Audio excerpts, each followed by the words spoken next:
Well,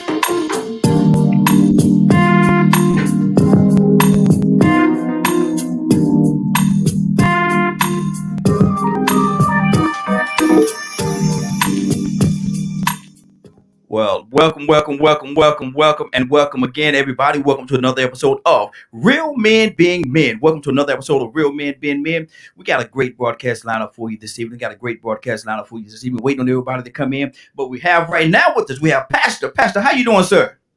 I'm doing great, brother. Glad to see you. Glad to be back with everybody. Hey, good to have you. Good to have you. I want to ask you before everybody get here, what is on your heart about the elephant in the room? Let's deal with that before we even get to our topics. The verdict as it was today, the verdict as it was read. What went through your heart? You know, the thing that really jumped to me, Raheem, is Amos 5:24. Let justice roll down like a mighty river, or roll down like a river, and justice or righteousness rather like a mighty stream. That's what came to my mind and to my heart. I thought it was something that needed to happen. And of course, we pray for those things. And, this isn't a culmination of things, although it was a pinnacle, but prayerfully, it will be a turning point. But a lot of work still has to be done. It's nothing that's been finished by any stretch of the imagination. And can I be transparent with you? I was in a celebratory mood when I saw what the verdict was. I was in a celebratory mood, but then I had a moment of pause, and in that pause, I asked God, "Am I supposed to celebrate a situation like this? Am I supposed to celebrate this man has died, and this other man that committed the quote unquote crime is now having to go to jail possibly for the rest of his life? Is that supposed to be what's in my heart at a moment like this?" And I questioned myself, brother, honestly speaking, and I don't know if that's a good thing or a bad thing, but at that particular moment, I questioned myself. What, I think we all should question our emotions and thoughts, our Come on. motives and emotions. Okay. I'm gonna put you on solo screen for a minute. I got to turn a few lights on around here while I do this. I'm gonna put you on solo screen while I do that. But Sure. yeah, I'm still listening to you. Okay. And I think that we should question, but I want to be clear in, where I think that we should be. It should be a moment of reflection. And the reason why you celebrate it is because of the many decades, centuries of injustice. To finally see justice. That's the power of that verse from Amos, when justice actually can roll down, when we actually see and experience justice, it can provide hope. It can provide hope because you had so many people hopeless. It was just like when we spoke even about the election, for a generation of people who had flooded the ballot boxes, who had never voted before, who were voting for the first time, those who had voted and decided that the system didn't work, and they returned to the ballot boxes to see that their vote actually mattered. But then the question was, what happens in the judicial system? Because there was still injustice. It didn't seem like it mattered. Now, let's take the reason why I say there's still a lot of work to be done. We have to remember it took a 17-year-old girl videotaping the 9 minutes and 26 or 29 seconds. It took body cam film from the three officers that were there. It took a security camera film from 2 or 3 different other areas, not to mention what was in the store, gathering his behavior and how he was behaving. It took all of that. It took world-renowned I forgot what they call the doctors, forensic scientists and doctors and all of that to get to this verdict. It took all of that. It took, watch this, it took his colleagues who rarely ever break ranks to Mm-hmm. break ranks, black and white, to Yes. break Yes. ranks on him to bring this verdict. Mm-hmm. So that's when we look at it, we can celebrate because we finally see justice. We finally see justice, but we've got to keep working because Mm-hmm. you have to look at now you have Dante Wright. We still here Yeah. in Georgia have Ahmaud Arbery. Mm-hmm. There's still Breonna Taylor that they refuse to put charges against them. Mm-hmm. There's still all of these things that are going on against black people. And now we have Pacific Islanders and Asian Americans that were targeted here in Georgia. So there's so much that still needs to be done. But and say, Lord, thank you for at least one victory here. Mm-hmm. Exactly. Exactly. Captain Leonard, how you doing, sir? Good evening, brothers. Good evening. We Good evening, Brother Leonard. we haven't gotten to our topic today. We actually dealing with the elephant in the room right now, which is that verdict that came across today. And I was telling Pastor that one of the things I was celebratory once I heard it, but then there was actually a part of me that was actually questioning whether I should be celebrating a situation with a man losing his life and another man going away for possibly the rest of his life. And I actually questioned whether I was supposed to celebrate. Should that be what was in my heart at that particular time? But how did you feel, Leonard, when you heard the verdicts? How did you feel? Justice was served. Mm-hmm. That's what we in it for. We in it for justice to be served. Mm-hmm. So, every time we see it, we think about those who didn't get any justice. Mm-hmm. And that this is hopefully sets a precedent Correct. for how we handle things going forward. That's the hope. Mm-hmm. That's right. Is that this be an example of what we will no longer tolerate. Mm-hmm. That's right. Wow. Wow. So let's hope that we can get maximum sentencing. Mm-hmm. Right. There is a provision in the law, I believe, where because a child was part of this case and was the witness to this crime, Mm-hmm. simply by this child being there, automatically provides for additional sentencing Mm-hmm. as well. Mm. Wow. So we want You too, a man. message to be sent to law enforcement Mm-hmm. that we won't tolerate this. Exactly. Exactly. Wow. Wow. So there's lots of work to be done. Mm-hmm. So folks, we have to get behind that pen that's writing these laws to remove this immunity and to go after those things Mm-hmm. that will incentivize to Mm-hmm. be better law enforcement agencies. That's good. That's good. And again, this is not our topic. This is not one of our Foursquare conversation topics. I just wanted to deal with the elephant in the room. And Rico, and we got somebody else on the phone. We're gonna come to you in just 1 second. But Rico, what I was telling everybody was, were you listening before you came on? Nah, I just came on. Okay. I was telling everybody that when the verdicts came over and 3 counts of guilty, when it came over, I celebrated, man. I celebrated just being transparent. I celebrated. But like much of people that look like me probably did celebrated. But then there was a moment in time where I sit back and I stopped and I paused, man. I was in my bedroom celebrating. I stopped and I paused. And I asked myself, am I supposed to be celebrating right now? Because there's a man there's one man that's dead and another man is possibly going to go to prison for the rest of his life. Should that be where my heart is, where I'm celebrating? And so I paused. I Yeah. paused. I paused, and no. I'm just saying me. I'm just saying me. I paused and I questioned myself. God, am I supposed to be celebrating right now? Is this where I'm supposed to be? So go ahead, Rico. What's on your heart? How did you feel when you heard the verdict? And everybody felt differently. It's funny that you said that because I've been going back and forth about that the whole time, and I probably made a post about 10 minutes ago. Mm. I'm happy. Mm-hmm. I celebrate. I'm gonna leave the celebration to his family and his friends and those people that witnessed it. Mm-hmm. I refuse to celebrate because the fight isn't over. Mm-hmm. I'm gonna equate this to a football season. You're a Steelers fan. You know Yes, how sir. we title town in Alabama. You know how we get down. So Yes, sir. we're happy about every victory. Mm-hmm. Celebrate till that championship comes home at the end of the season. Then that season, the victory is out. The real victory is done. We are the champions. We are victorious. Yeah. Mm-hmm. It ain't no Mm-hmm. end and fight.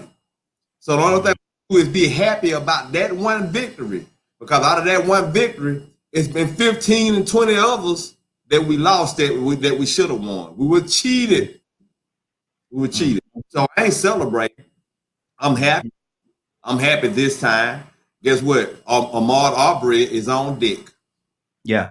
And Yeah. we got a situation right here in my hometown. Like I said, a guy that got killed over 5 years ago, his court case ain't been in court yet. George Floyd got justice in less than a year.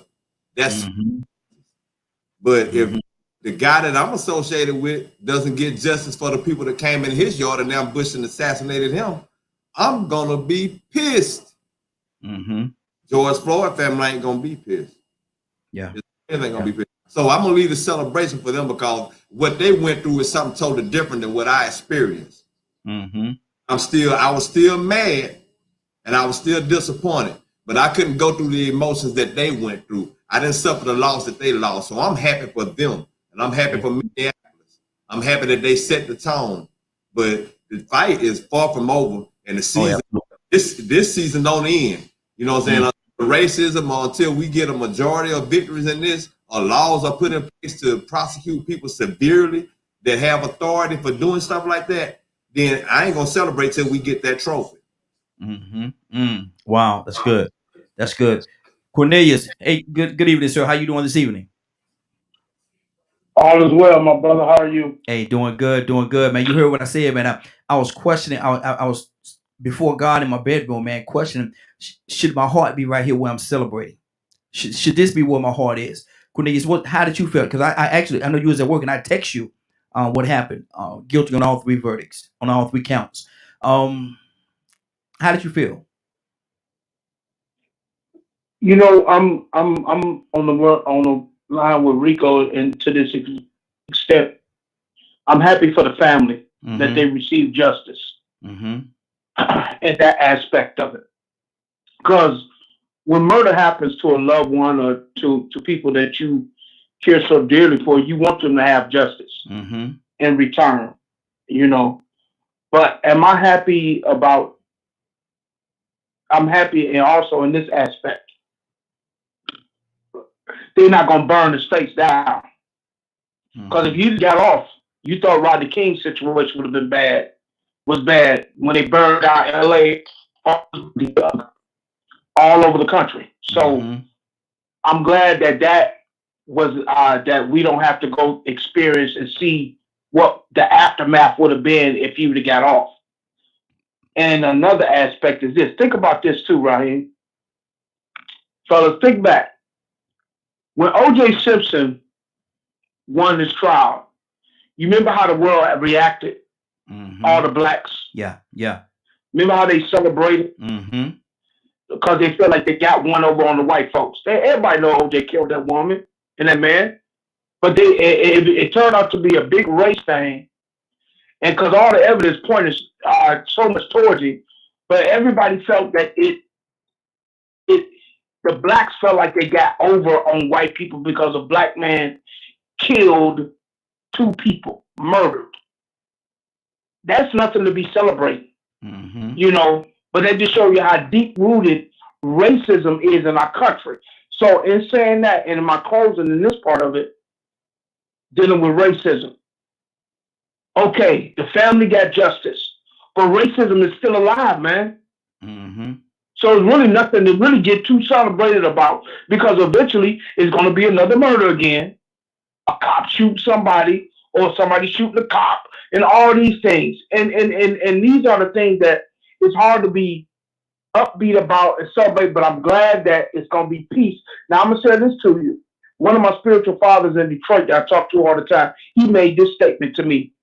I said, man, I hope they convict this dude and then he said, you know, it's a no-win situation. I said, well, why do you say that? He said this to me, and it made me think. If he would have got off, they would have went crazy. And now he's convicted. The cops gonna be acting even more crazier, killing more black folks. So and I'm like, man, I had to think about that thing for a second. So in saying that, man, racism is still alive and well. Racism is not going nowhere. Mm-hmm. So it's nothing to be really celebrated. I'm just happy that the family got justice. And that's just my take, man. Good deal. Pastor, and that's true. Racism is still up and healthy. It certainly isn't, because we got a guilty verdict. Racism is not on its deathbed. It's not on its deathbed at all. It's not in ICU. Racism is not in ICU right now. It's still out there, and it's still running rapid. So, Pastor, what do you say? This didn't decide every other case like this either. Mm-hmm. This just decided this case. Like I said, we still got to worry about Ahmaud Arbery. Yeah. Other cases that come. We got the guy that got killed the other day. What is his case going to turn out like? Mm-hmm. We've seen in the past where we didn't get it. I hated to interrupt him like that too, man. I mean, but sort of going back off of what he said with the OJ thing. What that psychology was that even if he did or didn't do it, we finally got some favor. Mm. We seen them get favor and get, I'm going to say, unpunished or rewarded for doing wrong, that sometimes we just want to be on top. So that's what the OJ trial was. We knew he was wrong, but we still finally just wanted to see the black man win one time in that situation. But let me ask you, and Pastor, I'm gonna change the question up. This verdict that we got today, and even the one that we got with OJ, did that pull the knife out of our hearts, or did it push it deeper in? Again, I don't think it does either. Even if it pulled the knife out, you're putting a gauze over a stab, a wound. I don't think that's really the question. I think it has to be treated.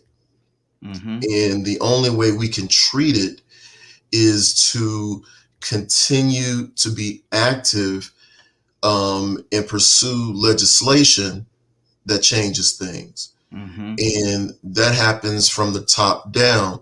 That happens in continuing not just to beat the senators up, which we need to keep doing, but now at all these state houses across the nation.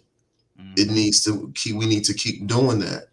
I'm so glad that I hate that our Asian brothers and sisters had to experience what they experienced here in Georgia. It was a tragedy.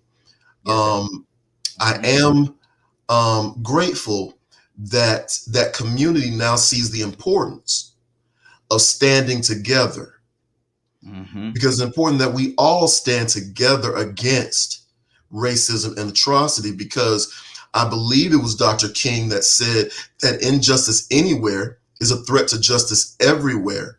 Yes. So just because it's around my front door today doesn't mean that it won't be around your front door tomorrow. Come on. So therefore, it's something that we should stand together as a nation. One of the greatest things I even saw, and it's been throughout this whole thing, ever since the young people, the millennials, the Gen Zers, as young as they were, taken to the streets over the summer and whatnot, and even through today, you saw plenty of young people. You saw plenty of people, all races. All races were out there in Minneapolis. And this is what it takes for a country to come together. Yes. And to not buy into the separatism and the nationalism that's being purported in this country and all other countries by particular political persuasion. And that's something that has to happen. We are all God's children, all of us, white, black, brown, yellow, orange, it doesn't matter. We're all a part of his body, his family. And we need to start acting like it. Or if we don't live together as brothers, we will die together as fools. Exactly. And I'm going to go to Leonard, but I heard Van Jones, I think that's his name, from CNN earlier when I was watching some of this.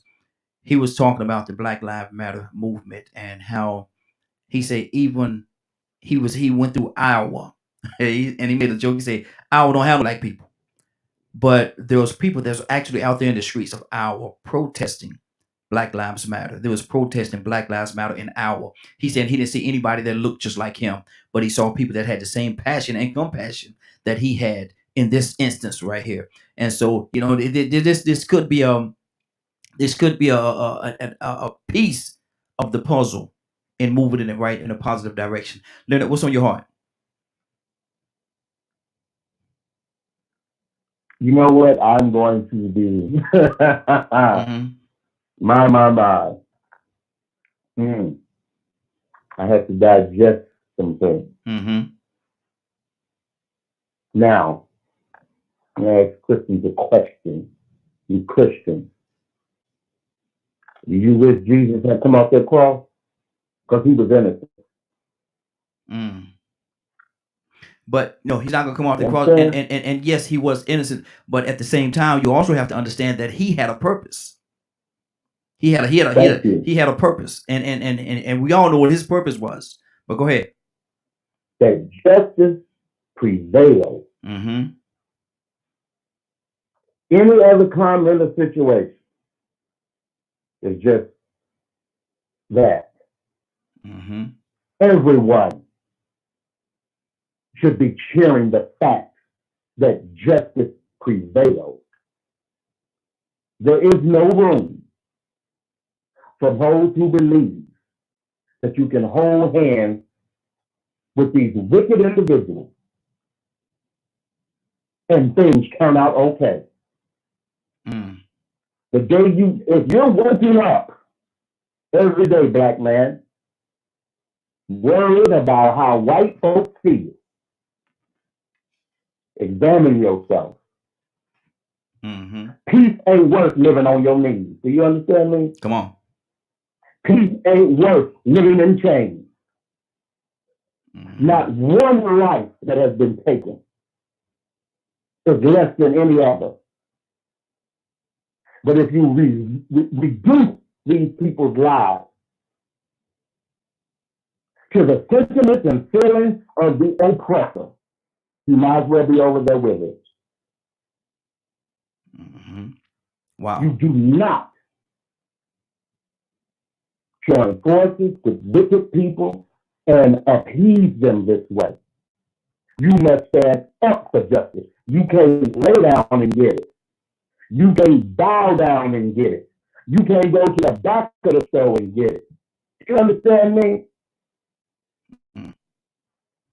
If you're going to sit here, justice has prevailed. The fight has not stopped. There's another case coming. Is you worried about justice prevailing, or is you worried about the response of a tired people?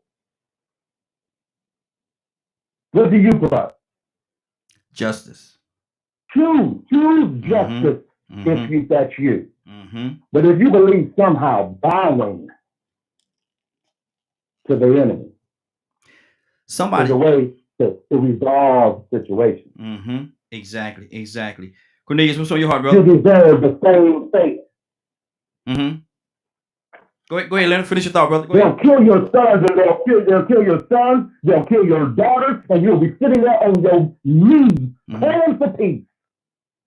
Mm-hmm. Good. And you deserve to lose. Hey, Leonard, why is your phone sounding muffled, brother? Are you talking directly into your phone? It sounded a little muffled on me. Well, no, I'm actually. Hold on, I'm trying to see here. I think that is the headphone. I was trying to switch it out. Man, stop being fancy. Man, stop being fancy and talking to that phone, man. What you doing, man? Stop being fancy. Man, you ain't got to be fancy with us, man. Talking to the phone, brother. Yeah, that's much better. So you ain't got to be fancy, man. Put on your headphone. It's been all high tech. You know, exactly. I was moving around, man. I was moving around. Man, you ain't got to be fancy with us, man. We family, brother. We have to understand the goal and the objective is to win these cases so that justice does prevail. What else are you in it for? What else are you interested for? What have you been watching that television for? You were just watching the show, or did you really want justice to prevail? Hopefully, they was looking at it, hoping that justice will prevail, and I think we got a piece. I think we got we tasted a piece of the pie today. I think we tasted a piece of the pie today, but like I said, that's just a piece of the pie. There's still other. There's still a whole pie left on the table, and we want the whole pie. We want the whole pie. You got to stay on the right side. Yeah. You got to stay on the righteous side. Mm-hmm. Mm-hmm. You can't ever give way mm-hmm. to what these people want. Mm-hmm. They want evil. Yeah. Good deal. Let me do this. Sit next to these people and sit there and buy these stories and they lies and all these things that have terrorized our people so long. This had nothing to do with race. This had to do about fact and evidence. Mm-hmm. A man that was unarmed was murdered by the police. Mm-hmm. Mm-hmm. I don't care what color he was. He could be purple with lily stripes. All about the justice of the matter. Exactly. Let me go to Cornelius because we're going to go to our first square. This right here wasn't supposed to be a square, but you know we had to deal with the elephant in the room, man, because that's something that happened today. So we had to talk about it. Cornelius, what's on your heart, brother? You know, I agree with everything that's been said, but I'm gonna say in this, I'm gonna throw a little twist on it. Mm-hmm. And it's going back to what Pastor was saying earlier. We are all part of a human race. Yes, sir. Each and every last one of us. Mm-hmm. Black, Hispanic, Asian, Caucasian. All of us are human. Mm-hmm. Right? Yes. Humanity. Come on. We all supposed to be a part of. Unfortunately, we got a lot of things that we deal with, and I'm not going to go spiritual because I know how this thing can go sometimes. So I'm going to leave that alone. Mm-hmm. But I will say this. Think about this. We talk about Black Lives Matter, right? Mm-hmm. Everybody talk about this Black Lives, and Black Lives do matter. But I see it, all lives matter. Mm-hmm. And I know we talking, you hear all the time, they'll rebuttal and say, well, man, we in the time of season where it's all about blacks because this happened to the blacks and blah, blah. And I'm a black man and I love who I am and how I was born. And I'm just black as any of them. I'm outside and inside. But watch this. We as black men, if a black man breaking your home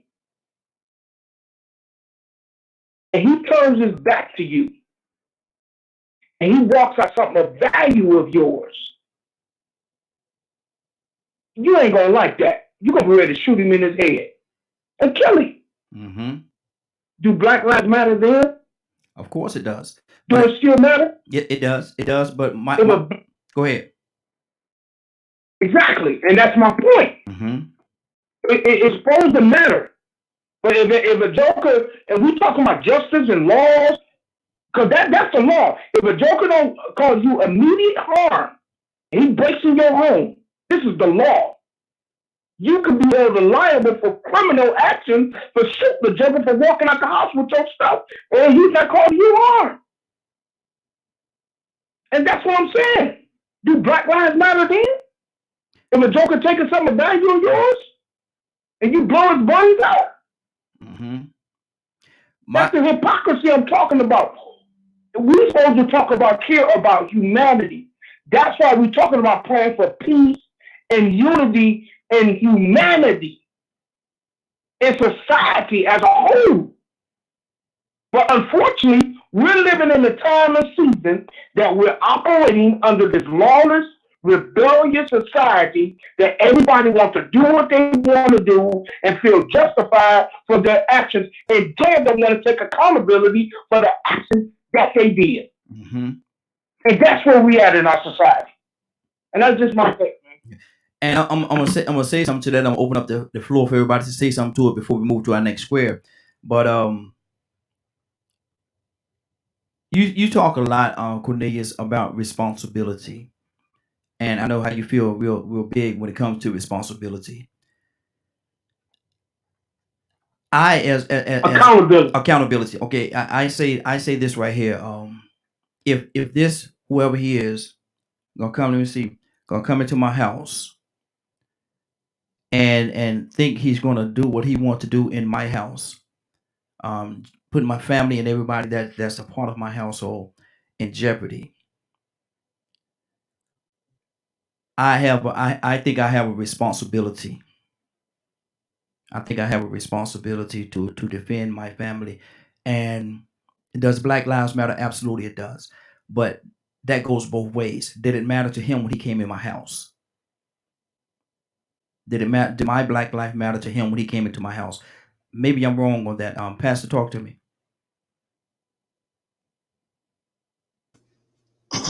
No, I think everyone has to defend their home. That's not just your right, that's your responsibility. That's your calling as a man. And that's given by God. You're called to be the head. Mm-hmm. You're called to be the protector of everything that he's giving you stewardship over. Mm-hmm. So whether, again, in this instance, whether they're black, white, yellow, red, purple, or green, you should defend what God has given you against all, every enemy, foreign and domestic. Mm-hmm. So you should do that. Yeah. Rico, what's on your heart, brother? All black people don't love me. Mm-hmm. A lot of black people could care less whether I'm alive or dead. They could care less about if my children are doing good. They just worried about them. And if I feel like my brother, if my son is a threat to me and I feel like he's a threat to my life, off with his head. And don't get me wrong. There have been times where I've had to second guess myself and be like, man, I ain't gonna say second guess, restrain myself. I put it that way. It comes a time when it comes to people that look like me and you that I will say, well, you know what? I'm gonna try my best to have a little more patience. I'm gonna try to have a little bit more restraint because I love my brother too much than to be going there with him. And sometimes you might tell this man this. You might tell him, look, man, don't take me there. This ain't the fight that should be going on. I would rather have this aggression taken against somebody that want to kill me and do me worse than you, but don't play with me. Don't try. Because one thing about it, I'm going to live. I'm going to survive by any means necessary. It could be my brother. It could be my daddy. It don't matter. If you're a threat to my life, hey, all that Black Lives Matter go out the door. Out of all these black lives, my life still going to matter more. Mm-hmm. Mm-hmm. Good deal. Good deal.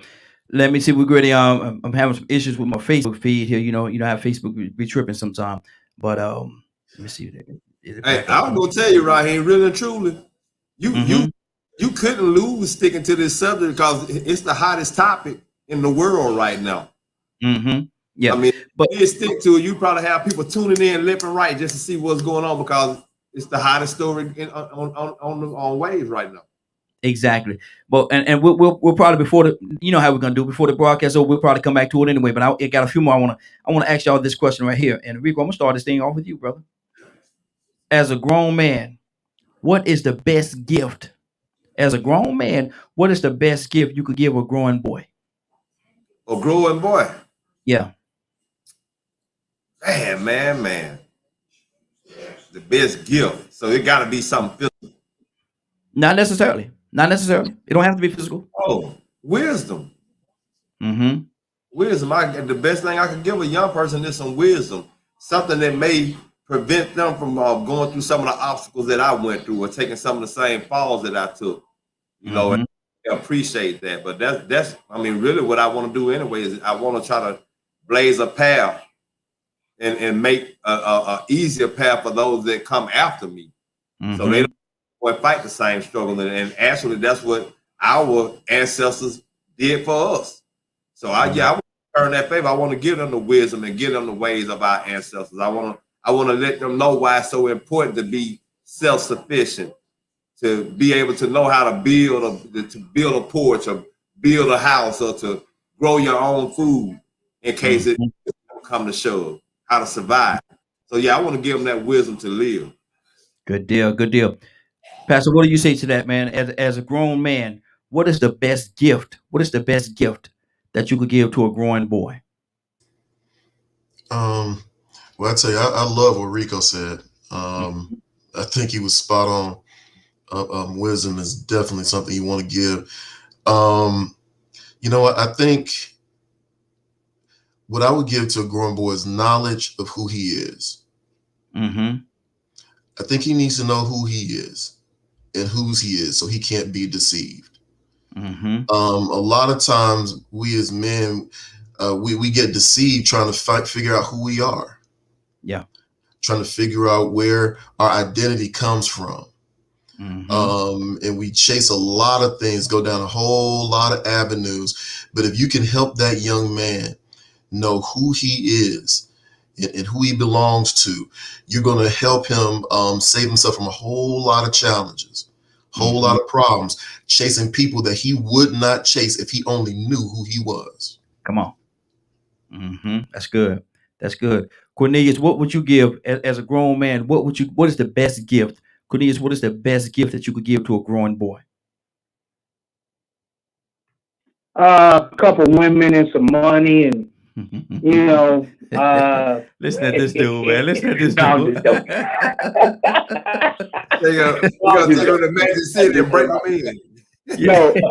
No, wisdom, man. Wisdom for sure. Mm-hmm. You know, and that's something that as a growing man, as a man that's dealing with my own son, I had to feed some wisdom and understanding into him as well, and stuff like that as a growing young man. So most definitely, even with the young men that I deal with at church, you know, it's all about wisdom and understanding on what the things to watch out for and what to you know, what can make you better in life, you know, or even some of the things I tell them, don't make some of the bad choices that I made in life, and which is all part of wisdom, because wisdom is part of experience and things that we've been through. So most definitely wisdom is so key. Good deal. Good deal. Captain Leonard, talk to me, brother. What is that gift? What is that one gift that you would give to as a grown man? What's the one gift you would give to a growing boy? Well, definitely it is wisdom and support. Yeah. On my birthday, you know, it was the best card that I got out of all the gifts and money and everything. My youngest son, who's 13, gave me a card. And in the card, there was $3.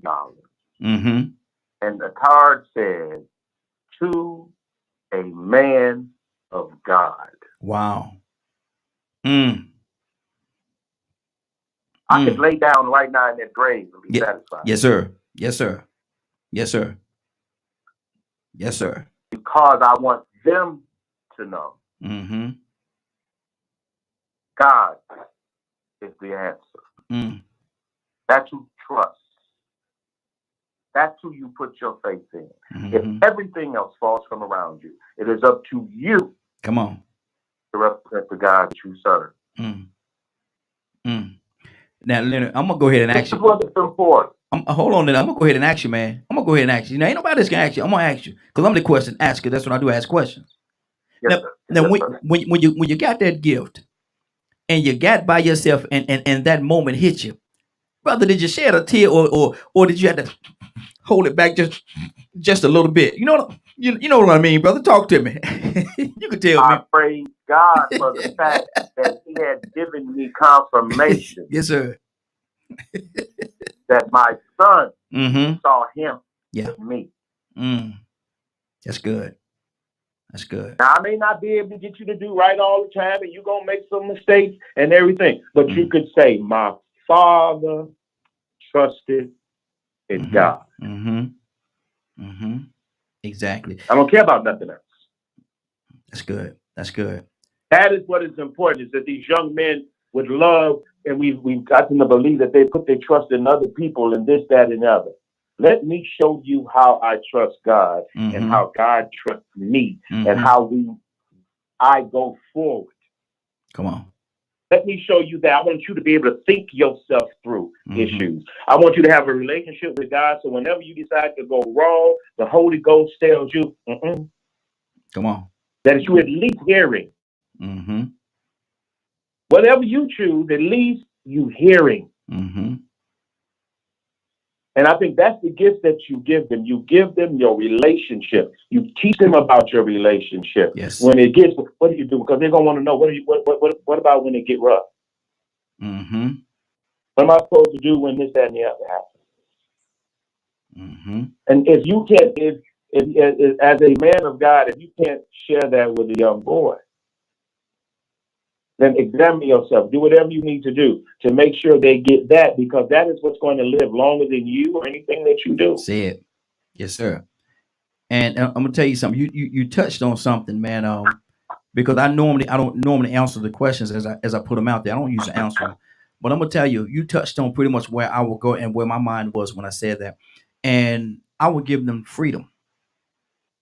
I would give them I would give them the freedom to go out into this world and know that they can make a mistake and that I will be there when they need me. I give them the freedom to go out there because the way I see it, we all have to make our mistakes. We all are men. We all are grown men, but we all we've made mistakes. We all have made mistakes. Some we're proud of, some we're not. But we all gonna make mistakes. And so my thing is, I will give him the freedom to go out there into this world. And when you make that mistake, son, when you make that mistake, you know that you can call me. I don't care where you at. That's right. I don't care where you at, what you're doing, or what situation. You can call me, and I promise you, I'm coming. I'm coming. Now, I'm not gonna always agree with the decision that you made. And when we get by ourselves, I'm gonna let you know exactly how I feel about the decision that you made. I'm gonna let you know how I feel about the decision that you made. I'm gonna tell you when we by ourselves. I'm not gonna blast you out in public and put you down and belittle you in public in front of everybody. I'm not gonna do you like that. But when we get in that car and we driving back home, I'm taking you to where your home is, or if you live with me, you gonna hear. You gonna hear it. Rico, talk to me. That's why I'm glad Leonard said that. You know, me being simple, I only came up with one answer, one word, but it was so many more words I want to think of, and support was that next one. And realize it or not, you just spoke on support. They have the freedom to mess up, and then they'll come back and get support from you and know that you can uplift them and tell them and encourage them.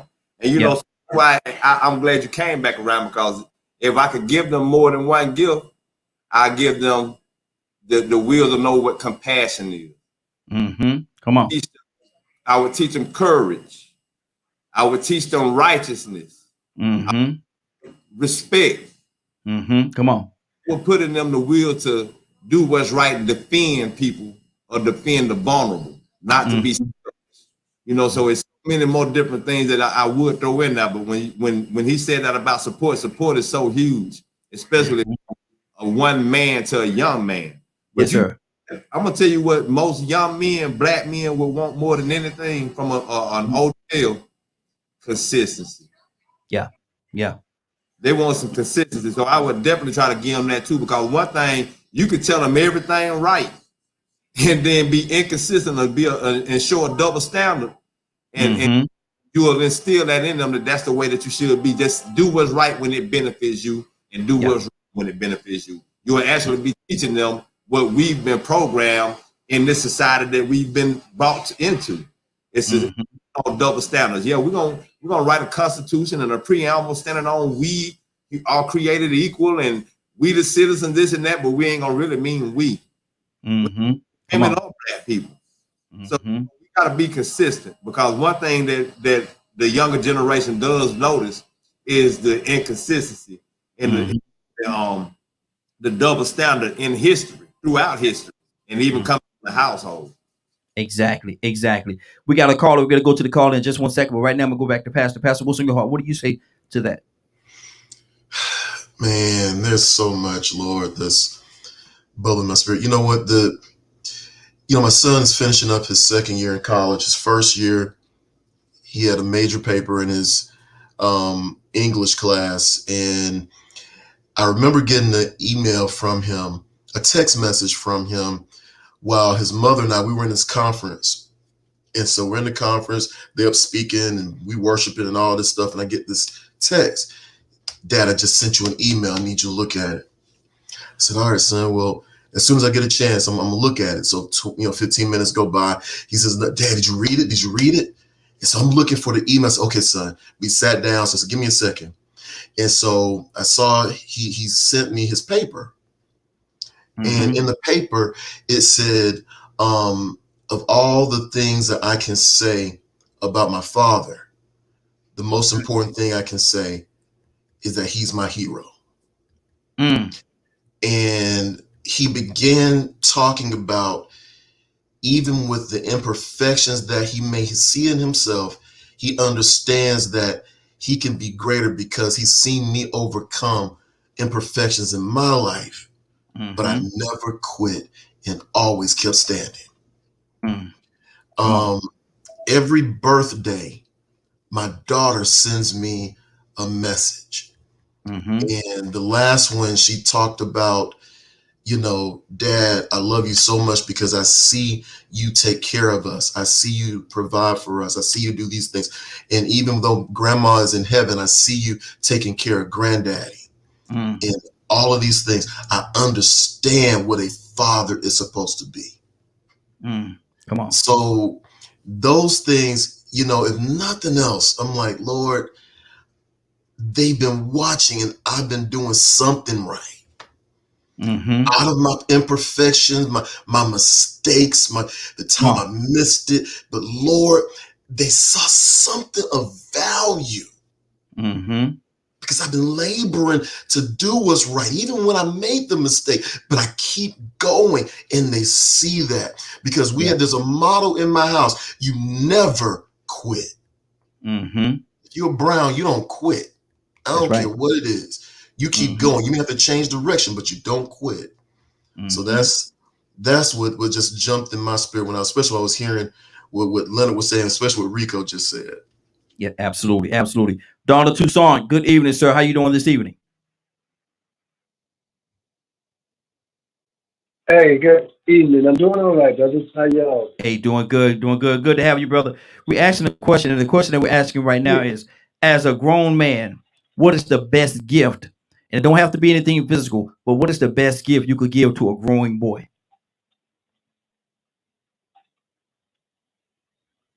The right to make his own decisions. And when he does make the wrong one, you know, I think we've said, just still support him, because who am I? Yeah. I mean, you know, a lot of times we try to shape our kids into little us. And that's just as wrong as two left shoes. Come on. Especially when they just don't quite make it sometimes. I had one of my sons decided that he wanted to run track because I ran track.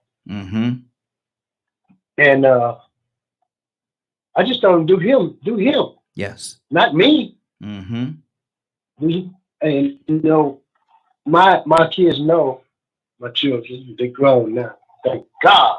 But no matter how they turned out or whatever they did, I always told them, I said, whatever you do, just be the best you. That's it. No matter what you do. My one son, he likes to rap, and some of his rap music, you know, he has he speaks in tongues. Yeah. known tongue. Yeah.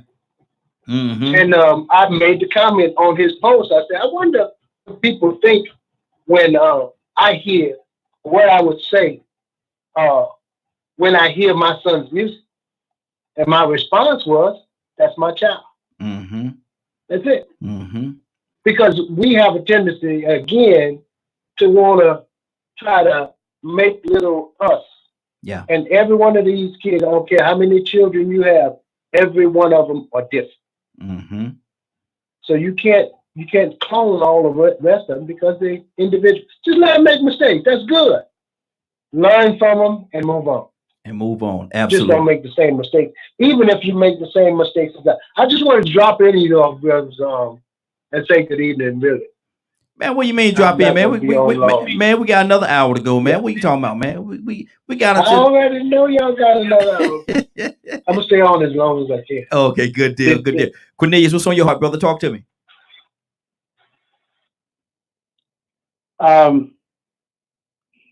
That's you know, showing young men, you know, being that positive role model to young men to give them the knowledge and understanding that they need to press forth in this world. And unfortunately, You know, everybody going to make their decisions, and always don't be good ones because we're human. We're flawed individuals, so that happens. But I've learned, learning how to teach patience and kindness towards each other. I think that's another good trait to pass along down to young men. Because it's one thing I learned years ago, and we talked about this earlier.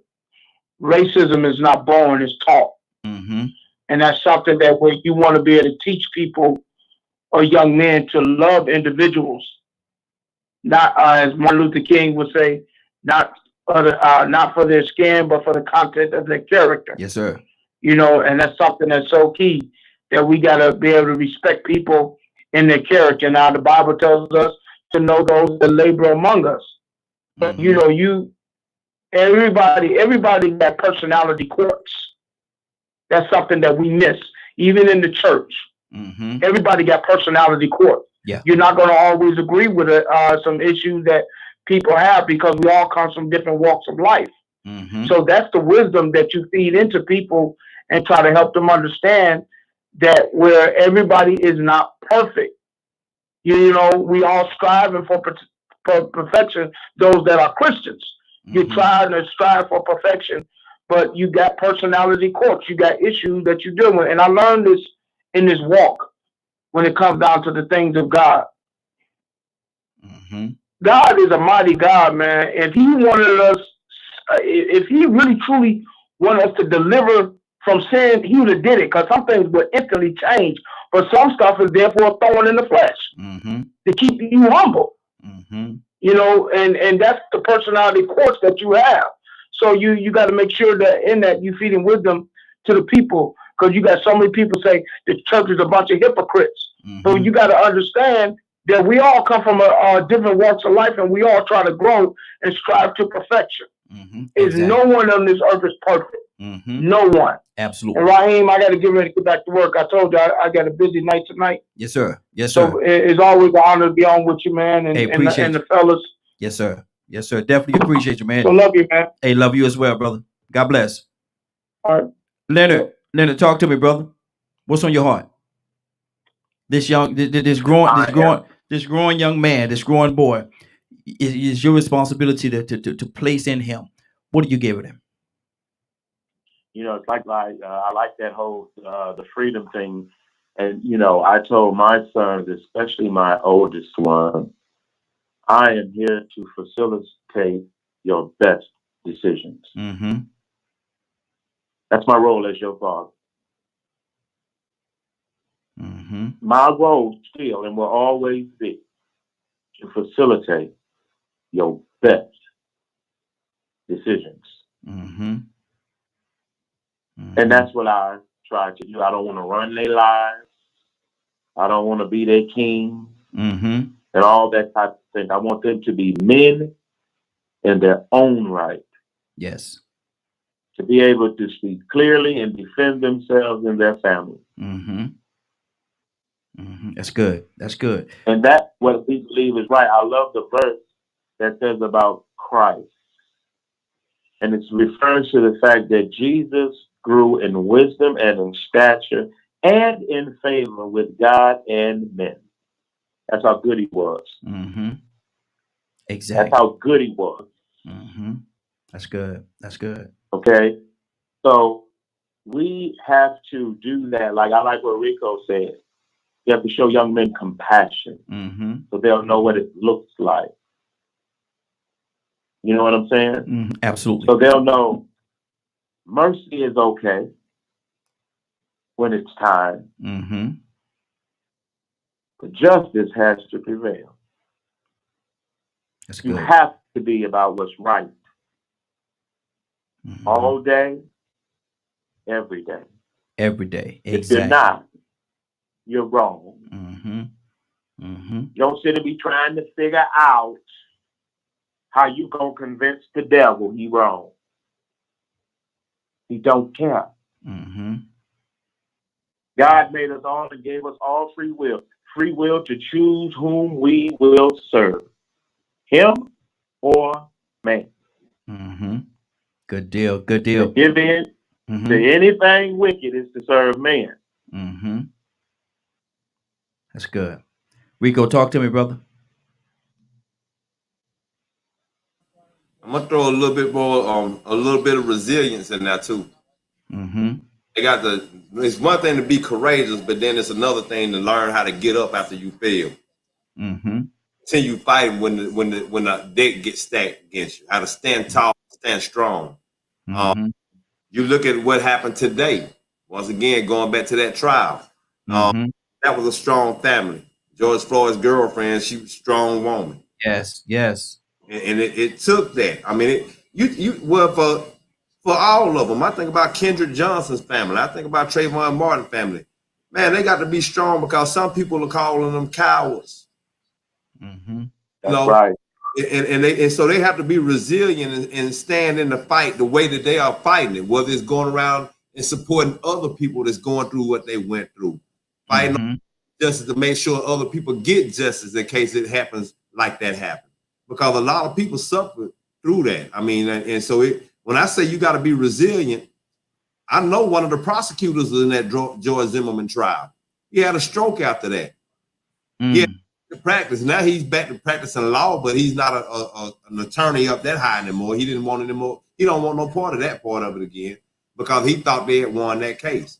So you know, it takes a lot of resilience to be able to go through the stress before you even take the loss.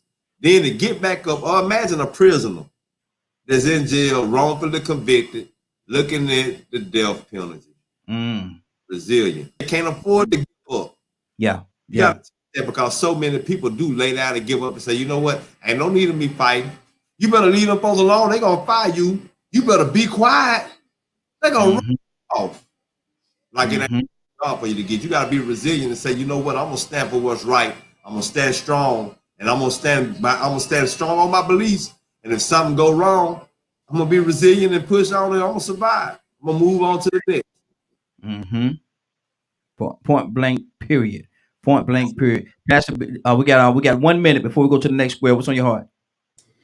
No, I just agree with what Rico said. Resilience, being able to stand up, being able to press through and fight through. Sometimes you get knocked down, but you got to get back up. You got to get back up. You can't stay down there. You got to get up and keep moving. And some of these, when speaking of attorneys, Benjamin Crump and some of those other people, the losses that they took, the heartbreak that they went through, built them and prepared them for what happened today. So, so resilience, I think, is a wonderful word and example. Exactly. Going to our next square, gentlemen. Going to our next square. Donald Toussaint, gonna start this off with you. I'll put you in the hot seat. So this is a tricky little question right here. You ready? All right, here we go. The story of your life is a movie. The story of your life, Donald Toussaint's life, is a movie. What's the title? It is what it is.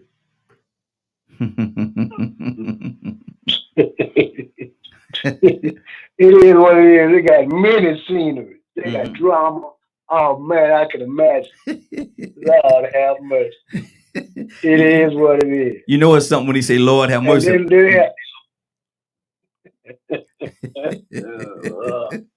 You mean the whole movie? Yes, sir. The whole movie is based. No, TV show. No, the whole movie is based on your life. You gotta tell me. Look, you might see King Kong and Godzilla fighting on the scene in the movie. God Almighty. Okay. So what are you talking about? What's the title? It is what it is. That's the title. It is what it is. It is what it is. But I tell you what, it's gonna be a real thinker. You have to think your way through it. Wow. And sometimes you're gonna say, "I don't believe that happened," and it's gonna be right before you. Yeah, it's gonna be right before you. Wow. But it's gonna come out all right.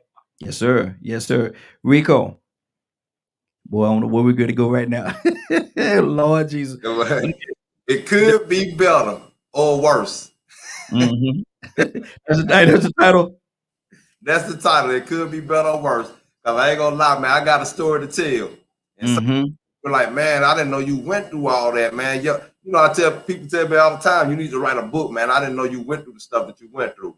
But then I look at it and never looked at it as a big deal because I've heard of stories way worse than mine. Yeah, yeah. Way worse than mine. People that I know what they went through, and I look up to them and I admire them. They keep me going and make me realize, okay, you can't dwell on what you went through. That boy was found in the garbage can. That boy don't know who his mama and dad is. He was found in a garbage can. And when you hear somebody that actually went through that, or when you in another city like New York and you see somebody that look like Dirty D off Pootie Tang. Wow. And they really homeless. It ain't no acting. Yeah, yeah. Out there, they really looking like Dirty D and smelling like you can't believe it. It could. So sometimes when you think you going through something bad, guess what? Rico now froze on me. Rico froze with a smile. Though. He got a smile. He froze, but he got a smile on his face though. That's a good thing. That brother, look, he said, if I'm a freeze, I'm gonna freeze smiling. I'm like, Lord, hey Pastor, you see him, don't you? Boy, he froze. He got a smile on his face. Leonard, let me take Rico off the screen like that. I ain't gonna do the brother like that, man. No, hey, I'm not gonna do him like that, man. No, okay. I don't see him. No, there you go. He back now. I couldn't do a brother like that, man. He froze. He like. Was I going like that, man? And I said, no, I can't do a man like that. Let me take him off the screen till he come back. I'm not gonna have him froze like that. Oh, I have to go back and look at it, man. You know they always catch you looking goofy, man. I have to go back and look at it and see how I'm looking. How the Matrix caught me up. I'm gonna tell you how. I'm gonna tell you how you can imagine. Look at Pastor. That's how you can tell how you was looking, bro. That's how you can tell right there, boy. I said, let me know. I'm not gonna leave my man on the screen looking like that, man. I can't do it. I can only imagine. Leonard, your life is a movie, brother. What's the title? Man, that's a weird question, but I guess somebody go to hell. God almighty. Somebody got to go to hell. God almighty. How in the world did we get here? Let me. I'd just rather be you. Good Lord. Boy, look, I'm gonna tell you something, Rico. Pastor having a good time tonight, ain't he? Let me keep this thing going. Now, who haven't I asked? And we got her just joined us. But let me go to Pastor. I didn't ask you the name of your title. Title of your movie, Pastor. What's the name? What's the title of your movie? Mine is Keep Pressing. Keep Pressing. It's gonna be a dramatic comedy. Wow. Ups and downs. You're gonna be laughing, and sometimes you're gonna cry, but you gotta keep pressing. Wow. Harold, good evening, brother. How you doing this evening? Unmute yourself. Okay, can you hear me? Yes, sir. Great. Good evening, everybody. Good to tell everybody what's your name and where you're hailing from. My name is Harold Christian, and I bring you greetings from Glen Allen, Virginia. Good deal. We're asking the question. We're on the square right now. We're asking the question. Your life is a movie. Your entire life is a movie. Harold, what's the title of that movie? Resilience. Wow. Come on. Yep.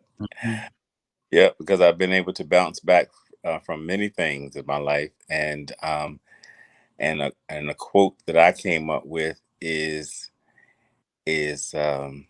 embrace the lesson, but leave the event behind. That's good. Oftentimes we take the event with us, and when we should only take the lessons with us and leave the events and the circumstances behind. So resilience. That's good. Now, Pastor, if you had to sit there and watch this movie, the movie is finished, the movie is complete. You are about to do the release of this movie, but they want you to look at the movie before they release it. How tough would it be for you to go through all those scenes? Oh man, hard. You're gonna celebrate the victories, but the pain that you have to relive or some of the things that you're witnessing again, it's going to be hard. It's almost like when, rest his soul, Chadwick Boseman played My Namesake, and his daughter had to watch it. And she went back and told him, and she said, "You nailed it. You nailed it." But she had to see some things that were hard to look at. And that's how I believe it would be. I see some things like, man, I didn't even realize how much of an impact that was. I didn't even realize how important that could have been. Oh man, I didn't realize how stupid that was. But you know, you look at it, you live through it. It's like, oh man, you'll be laughing at some things, but you're gonna cry at some other things. It'll be hard to watch sometimes. Exactly, Rico. Same situation, brother. It's time for the review, for you to do the review, and they place you in that stadium, in that theater, whatever it is, and you have to sit there from start to finish. Watch this movie. That's your life. How difficult would it be? It depends on how good the acting is. See, everything is on point. If everything is on point, it would be quite difficult, because it would be some times where you would see a lot of optimism and joy and hope just get dashed and stepped on, and then you'll see some abuse and mistreatment and neglect. You'll see a lot of neglect, and you'll just be like, man, why would a child have to go through something like that? Why would it would be tough, you know what I'm saying, depending on how it ended. Depending on how it ended. So, you know what I'm saying, that's why I'm still writing the story now. You know what I'm saying? I still got a long way to go to get that happy ending. I don't even say a lot more happier endings. Just one happy ending. But yeah, if I had to sit back and watch it, it would you'd have your fun times. You have your times that you would be entertained. Your times that you laugh. You see, okay, yeah, I see him sit up there cracking jokes in the middle of the class. All the different funny situations where, the things that happen in your childhood. But some things like in Mommy Dearest. Yeah. Wow. Leonard, let me go to Tucson. Tucson, how difficult would it be for you to watch that movie from start to finish? Just get the popcorn, man. Because I'm kind of like the rest of you. You'll have some moments where you laugh till you kind of crack your side. Then you cry till, because I just imagine if it was a kind of life story. Yeah, it would be tough to watch sometimes, because you just don't believe. You never know what a person goes through in life. Yeah, come on. And if all of us have our movie, scene by scene, and we just had to play it out. But some of it would be pretty deep, because seeing if you write about some of the things that you already experienced, you wonder even how you made it out. Come on. But I would need 2 large popcorns with butter, please. Exactly. Yeah, I'm just saying. Now, Harold, let me ask you this, changing the question up just a tad bit. You have to be a part of writing this particular movie. Would there be some scenes in this movie that would be too difficult for you to add to the movie that you wouldn't even want to write about? You don't want to write about it, nor do you want to relive any piece or part of it. Yes, the answer is yes.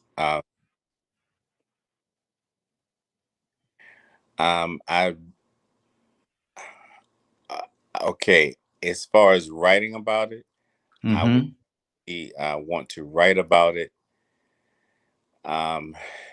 And of course, writing does cause you to relive your story. I don't know if I would be ready to put it in public yet, because it does involve other people, and it does involve trauma. So, and if I were to do it, it would have to be when I'm ready to do it, and I would want to in a tasteful manner, as tasteful as possible. Because, you know, like I had stated earlier, embrace the lesson and leave the event behind. So I would want to present it in something that I learned from and overcame. And also I understood the times that I grew up in, as well as the time the other parties may have grew up in. And society played its role. So yes. Wow. That's powerful. That's powerful. Leonard, same question, brother. Is there any pieces of that movie that you wouldn't want to write or submit to that movie because it's just too much? You don't want to relive it anymore. You don't want to deal with it anymore. No. No. It is what it is. Always. You know what I'm saying? Yeah, I'm with you. It's part of the story. Bring your phone closer, Leonard. Yeah, it is what it is. It's part of the story, so it should be there. Wow. And you know, that's the, like, when I'm actually working with someone, you know, especially I like people working with people to write their biographies. Especially when you've known someone and what they've been through. And now, you know, by the time you get to reflect around, let's say around 65, and you start to go and think, you know how they say writing can be very cathartic. Yes, sir. And that's the purpose. That's the purpose. Is getting into who you really are and putting that on paper, because this is your opinion of you. Why lie? Why omit? Because this is your opinion of you. Yeah. You write it how you want to write it. You don't want to put it in there, guess what? Don't put it in there. But let me ask you a question. And I understand what you're saying, and it does make sense what you're saying. But let me ask you this question: if you do select to omit certain parts, are you telling your absolute truth? Well, I mean, absolute truth has nothing to do with omission. Absolute truth is just that. What you say should be true.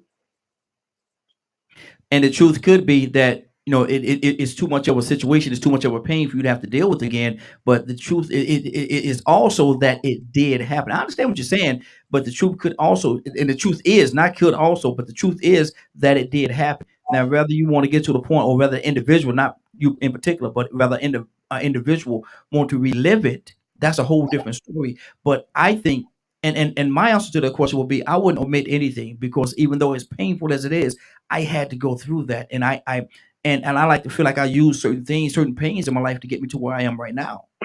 There are certain pains in my life that get. Go ahead, Rico. Well, I think that would really depend on if you're trying to write a comedy, a tell-all confessional. Yes, your life story. If you write a tell-all confessional, you might have to go and tell the time you took something from that girl and she said no, but it was down and you was too close. Never say that. You know what I'm saying? And I don't know too many people. I don't expect Woody Allen or R. Kelly to write a book and say, "Yep, I was urinating on them. Yeah, I was telling girls that." You get what I'm saying? So most people would omit those things. They're gonna only tell the part where they were the victim, or what they were the ones on the bottom and they had to overcome. But ain't too many people gonna write a tell-all confessional and say, "Yep, I was with all my brother's girlfriends. Me and my cousin, or me and my sister." You get what I'm saying? And it goes on. So when you ask that question, I think it's obvious that everybody's gonna omit something because there's something out there that everybody has done and they don't want to tell nobody, and they making sure it's between them and the man above. Mm-hmm. But again, I asked the question. We're going to go to Pastor 2. Again, I asked the question: are you being totally transparent? If they say, I want you to do your tell all story, I want you to tell me the story of your life from the time you was born up until this point right now. I want you to tell me everything that happened, the good time, the bad time, trials and tribulations, everything that happened in your life. If you select to take certain things and say, well, no, I can't, man, I can't put that in there, man. Oh man, I statute of limitation ain't up on that one. And I can't, you know what I mean? There's so many different things, you know. So, Pastor, are you telling the whole story? You know, statute of limitation don't always run out now. Well, okay, we're about to go in a direction because first of all, I don't think they necessarily are owed the full story. Even in the Bible, when they were talked about Jesus when he came back, they said we can't even tell all the stuff he did. The earth can't even contain the books. That's just in the time he came back. So if they're not telling everything about Christ, then why in the world are you telling people everything about you? There are things that a dear friend of mine, I don't know if I shared this with y'all before, a dear friend of mine, best friend at my wedding, he died some years ago. There's some things that he was the only person on planet Earth that knew. The only person. And when he went home to glory, he took all that with him. So there's some things, and I'm not led to share it with anybody. There's some things I knew about him. I haven't told a soul, not even his mother and his daddy, who I love dearly. But it wasn't meant for them to know. Yeah. If it was, he would have told them. I know my uncle, man, he had a real good friend. They were close, man. They was pretty much almost joined at the hip. They were so close. Ran the streets, ran the lakes, did everything together. And I was at my uncle's funeral, and he looked at me. Was actually standing in the back of the room, and he said, man, that man right there knows some things about me, and I know some things about him. He's taken to the grave with him right now. So he's taking him to the grave with him right now. It will never be voiced again. And I looked at him as a grown man. I'm looking at a man, and he's saying that. I'm like, wow. Harold, talk to me, brother. What's on your heart? Harold, you frozen over there, brother? I think Harold might be frozen. Oh, I was just listening to you. Oh, can you hear me? Yes, I can hear you. Can you hear me? Can you hear me? Yes. Yes. Okay. Well, you know, well, first of all, if it's a tell-all story, book, or movie, you know, you're only gonna have a certain amount of time to to play the movie, and you whatever you put in the book, you have to be prepared, you know, if it involved other people, for the outcome of it. So I don't think a tell-all story or movie, you don't have to tell everything in your life, but I think that the parts that you do tell, it should be true, and especially if there's lessons, you know, if it involves lessons. But to tell everything, no, I don't think you need to do that, because I think sometimes we do things that are best for us at the time, and that's me, you, and everybody on this call and listening. You know, now would I do some of the things at 50 that I did at 17? Absolutely not. You know, I'm mature. I'm more confident about myself. I'm more aware about consequences. You know, so certain things do need to be left behind, and can be left behind, especially if you know better. Yeah. Yeah. That's good. Rico, talk to me, brother. I think most times if you're gonna put something, if you're gonna reveal the deepest things about you, the lesson should be therapeutic.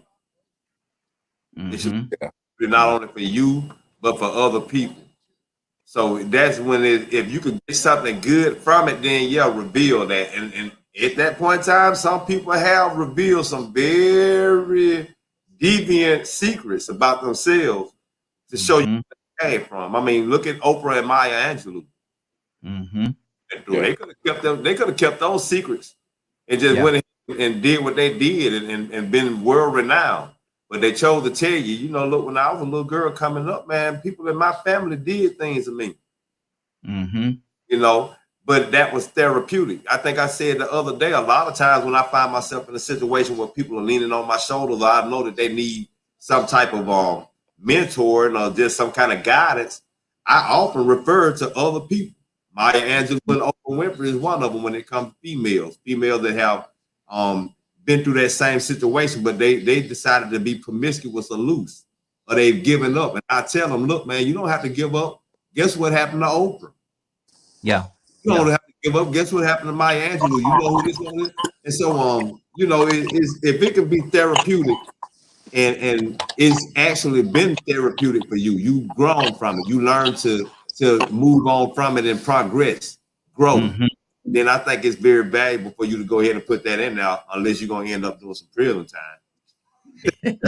I tell you, sometimes it's not a limitation, brother. Sometimes it's not. It don't end. It just don't end. Don Carlos Sherrod. Good morning. Good evening, sir. How you doing? Hello. How's everybody? Hey, doing good. Good to have you, brother. We're asking the question. The story of your life is a movie. The story of your life is a movie. What is the title of that movie?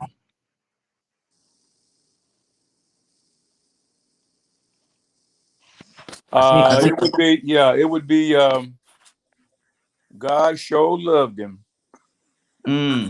Wow, that's good. It sounds like you done some things, brother. Title like that, you done some things. You done something. But listen, is there any parts of that movie? Is there any parts of that your life that will be too personal for you that you wouldn't want to put into that movie? Of course, I think if that would be for everybody, certainly, yeah. Yeah, that's that's part of how life is, you know. Yeah. But would it be your absolute story if you didn't tell everything? Well, I don't think that it has to be my absolute. If absolute means every single thing that I've ever done, you know, when I stole them scissors off the lady's house one day, inadvertently, whether you know, who cares about that? You know, it's got to be everything that you tell has got to be purposeful. There's got to be a purpose. It's got to be something redeeming in it. It's you know, if you just want to go tell everything about yourself, go to a psychiatrist. Wow. See what I'm saying? But if you're trying to do something that's going to be purposeful, that will help somebody, you know, then it's a whole different story then. You know? Good deal. That's good. That's good. Leonard, talk to me, brother. What's on your heart? Also, some people nosy. I knew Leonard was going to go somewhere. I just knew it. Go ahead, brother. I want to say that because I want to say something else as it relates to this whole culture of people so busy minding other people's business instead of their own. Some people want to know your story sometimes just to abuse you and take advantage of you. Yeah. Point and blank. This is why I don't care for Wendy Williams. Because I knew what she was about in the beginning. She ain't changed. The story didn't change until it became her business. Yeah. See, where I'm from, we have a phrase for that. And see, we call you two-faced. Exactly. And so it's a shame that there are some folks that love to feed off of your mistakes. They love to pick you when you down. All they want is dirt on you. And see, I've seen people talk to other people and act like they're concerned about their life when really they just wanted something to use for their own wicked purposes. right? Getting people to confide in them and then telling their secrets. Yeah. That's wicked. Yes, sir. So don't run. I want people, especially with this culture we have now, stop running to gloat over other people's misfortune. That's not cool. Too many things have happened to me personally to ever sit and think that something couldn't happen to me. Exactly. So we can't always be a certain way. We got to sometimes show mercy. Because, and like you say, all of us here, like some people have said, you already, even when you phrase the question, and something you might not want to put in that book or that movie, excuse me. Yeah. We all have sinned. Yes, sir. Not one of you can call on to this show and say you have not sinned. And look here, I'll be the first one to say that I have many times over. And if anybody call in here and say they have it, man, I'm gonna question them. I'm gonna question their truthfulness. Now, some people don't want it in the movie because of the statute of limitations. Yeah, exactly. You know, it ain't up yet. It ain't up yet. Hold on now. Look, they could ask you, "Are you the popo? Are you the popo? What you ask me that for? You the police?" Or retaliation. Exactly. You know, so many different things. We got my baby girl just joined us. Mary, are you there? I am here. Hey, Mary, how you doing? I am fabulous. How are you doing? I am doing well. The story of your life is a movie, Mary. What is the title of that movie? Let me see. She said, Shimi. What's the name of it? It would just be named Shimi. Shimi? Okay. My nickname. Okay. My Navy nickname. Okay. Now, is there some parts of that movie that you wouldn't want to be told? Would be too personal for you to tell it? Nope. Don't tune in if you don't want to see. Oh Lord. No, maybe you don't want to tell it. Maybe I say don't tune in. You don't want to see. Okay. I mean, if it happened, it happened. There's nothing I can do about it. It made me who I am, so I might as well show it. Okay. There you go. That's what it is. Ready to go to our last square. We got two squares, but the first topic that we had. Oh, hold on, Pastor. You said you had something. Yeah, just real quick. Just something that the brothers were saying. I think we need to just bear in mind, especially when we talk about friendship and relationships and all that kind of stuff. You know, confidence is a hallmark of friendship. And you know, somebody can't keep a confidence. That's not a friend. That's just not a friend, and that's just something. That one's for free. Just to keep in mind. Good deal. Okay, let me go to Harold. I'm gonna start this off with Harold. How hard is it? Harold, you there? Move. Okay, there you go. Unmute yourself. I'm coming to you now. How hard is it for a person to understand the power of no? Because you got some people that, you know, they just don't know how to say no to people, and they find themselves in situations that they shouldn't be in because they just don't understand how to say no. So how hard is it for some people to understand the power of a no?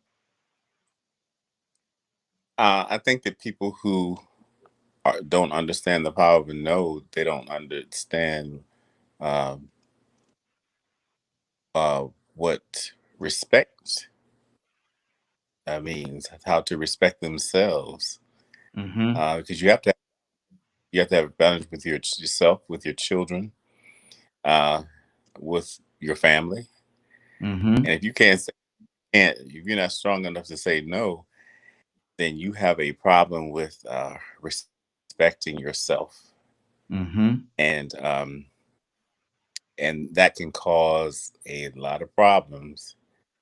I think a person who can't say no, they have to do some soul searching to find out why. You know, why can't you say no? How come everyone else is more important than you? Why do their opinions matter so much? You know, wow. Where did you learn how to accept being devalued? You know, yeah. That's good. And also, also, I will probably have to get off in a few minutes, and I'm sorry. I kind of overbooked myself, but I wanted to be on here tonight. So if I jump off, please understand. Absolutely. Absolutely. I appreciate you too, brother. Thank you. Thank you so much. Yes, sir. Yes, sir. Mary, some people don't understand the power of no. Why do you think that is? I think it's because a lot of people think, because sometimes no can mean not right now, but I think people always think no means not right now, and no just sometimes means no. And I think that's why they don't accept it. Okay. That's Okay. all. There you go. There you go. Rico, talk to me, man. Why do you think some people just don't understand the power of no? And just can't say no to people. Like Harold said a second ago, they lack self-respect and they won't put themselves first.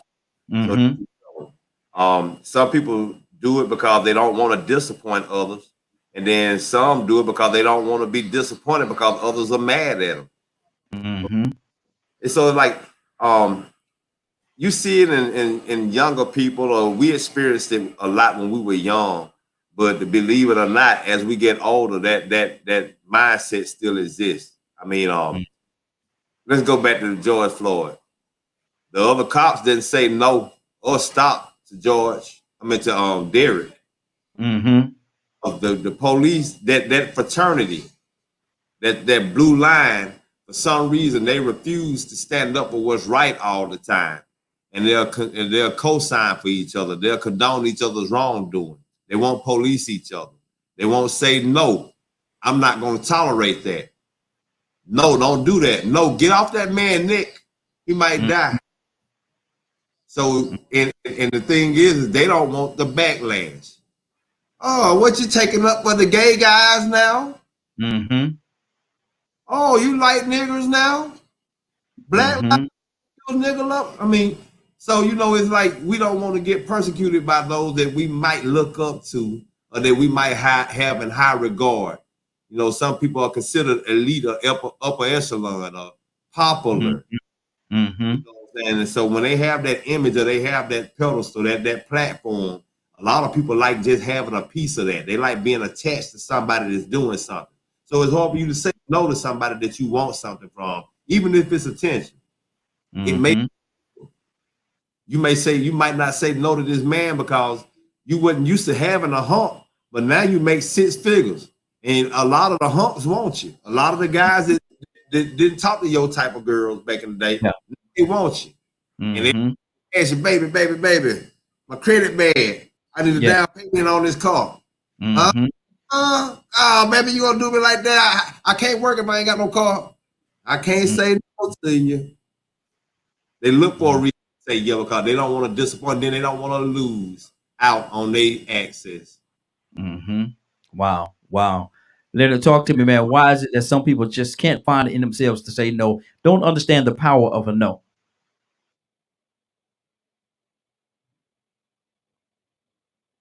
Leonard, wake up and go to sleep. Leonard, you there? Yeah, because they don't want to say no. They don't want to. That's why they don't. Is that the real root of it though? I understand that that could be the stem of it, but what is the root though? Is it more? Is it a little deeper than that sometimes? Well, I mean, why would you want to say no? Do you be doing stuff you don't want to do? No, but no, we're not talking about me though. I'm just saying some folks.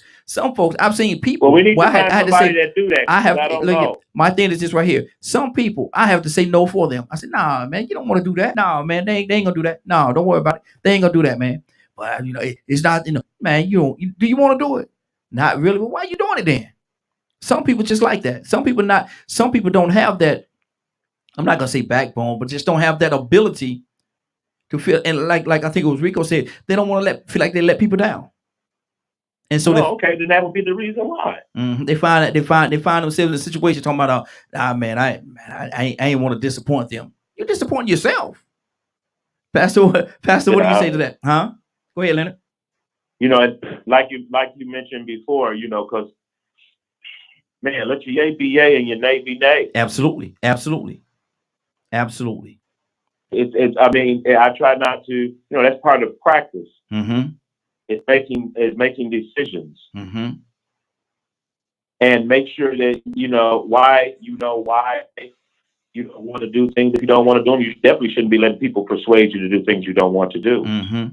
And Rico just said something in the poster. He said gullible and don't like the challenge or opposition. Don't like the challenge or opposition. Just trying to fit in.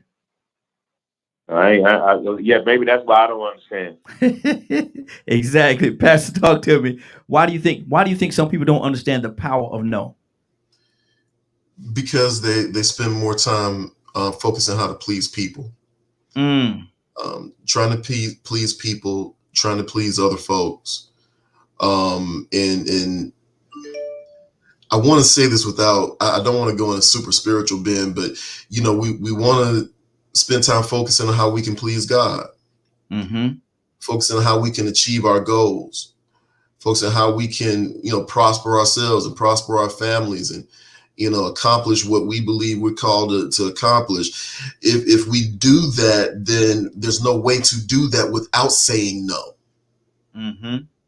There's no way to do that without saying no. If you don't understand the power of no, then you will not understand the power of balance. Mm-hmm.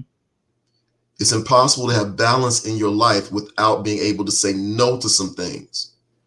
You got to learn how to say no to that chocolate cake if you know you need to lose some weight. Mm-hmm. You got to learn to say no to that extra event when you know you need to get some rest. Mm-hmm. Long as you don't say about that Browns butter pecan ice cream, we'll be okay. I'm coming down your street. But you just have to learn how to say no so we can have balance. Mm-hmm. that Browns butter pecan ice cream, man, at 11 or 12 o'clock at night. Boy, don't talk about that. Don't y'all talk about it.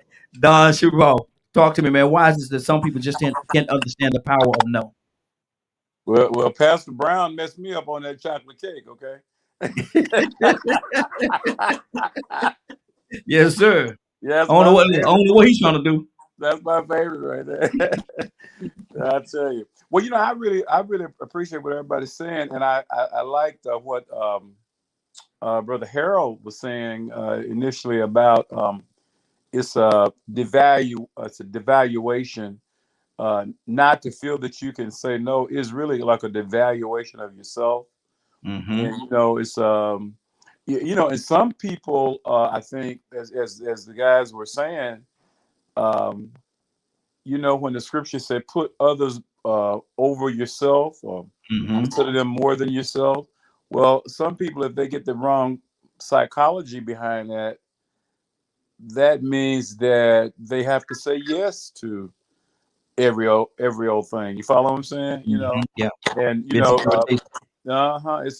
it's how, you know, we can get the scriptures and how they can we can get them kind of tied up and tangled up. But I really think that many people they say no because it has to do with it's good to say no because it has to do with power that the person, and sometimes that they're afraid to say no to is a powerful person. It's almost like somebody working on your job, your employer or your supervisor. You know, okay, I want you to go down the street and buy me a Starbucks coffee. You know, and you know that's not your job, right? But you're not going to say no because this man has the power to paycheck. You see, so I think they're going to be. I think that everybody, if they're really honest, there'll be places where their no is their yes is their standard. They have to use a yes in that situation, you know. But as Pastor Brown said, you still don't have any balance in that situation. So even on the job, there is a place where you have to say no. That'd be sometimes it's a test. They're testing you to see what you would do and see if you're a person that does have backbone or integrity or have a confidence in yourself, you know. So and then the other side of it is there are some people who just like to say no anyway. They just want to say no to everything. It's just tough to get a yes out of them. Tough to get a yes out of some people. Man, look at that note. Hey man, how about no? Yeah. So, maybe can we make no? That's right. No. Don't ask me for nothing. The answer gonna be no. That's right. Exactly. Can I deal today? I said no. Look here. Can I give you $100? Oh. Exactly. Rico, do you think Rico that the and I'm glad Don said that, man. Do you think that the bully, it could be a test to you from that bully? Yeah. I was glad you brought those words up, because I didn't want to use the words because it would sound sort of like I said, sort of elementary, but with some people in adult society still go through that bully concept. Yeah. Peer pressure. Call it peer pressure. But I think about all these slogans that came up in the past when they were talking about saying no to drugs. And they during that campaign, did a lot of that the drug use and introduction came with peer pressure. Just couldn't say no because they were weak. Yeah. You want to get beat up. They didn't want them problems because such and such know how to fight. He's strong, he cock strong, and he might have failed 3 or 4 times. He ain't even supposed to be in your grade. He run around there beating up everybody. Exactly. Probably fight the teachers if he ain't careful. So how many times you gonna say no unless you got a father or brother or uncle or somebody in your family, a good support system? They're gonna say, okay, wait a minute. I know this atmosphere exists, and this is what I'm going through right now. So let me go out here and let them know that you got somebody that got your back. If you ain't got that right support system and you weak, now see, if you strong and you've been taught courage and it's just in you anyway, then you have a problem saying no. What you gonna do about it? I said no. What you gonna do? Yeah, exactly. We ain't got, if you don't know how to get down or pick up something and use it to your advantage to get somebody off of you, too many times you need to say to get out of Dodge, and then it transfers over into adulthood when you get to the job or when you start getting around people that you feel like are somebody. You know how we look at some people and we be like, okay, man, I'm in the presence of greatness. Yeah. Parents say, Diddy say, walk halfway across New York to get me a cheesecake. You want that record deal? You get what I'm saying? People did it, but if back in their hometown, and somebody said, go in the kitchen and get me a cup of water. I ain't your wife. Yeah. So, it's hard to say no sometimes because, it's all about influence and peer pressure and so many different angles and factors that could play a part in that. But and being, like I said, having less respect for yourself is one of the biggest reasons why people will say or won't say no. Exactly. Mary, what's on your heart? Why do you think some people just can't say no?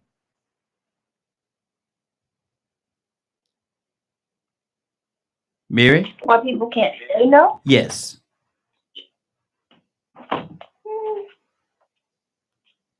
don't know, but I got a good habit of saying that. I can't speak for nobody else. I don't know why you would have that as a thing.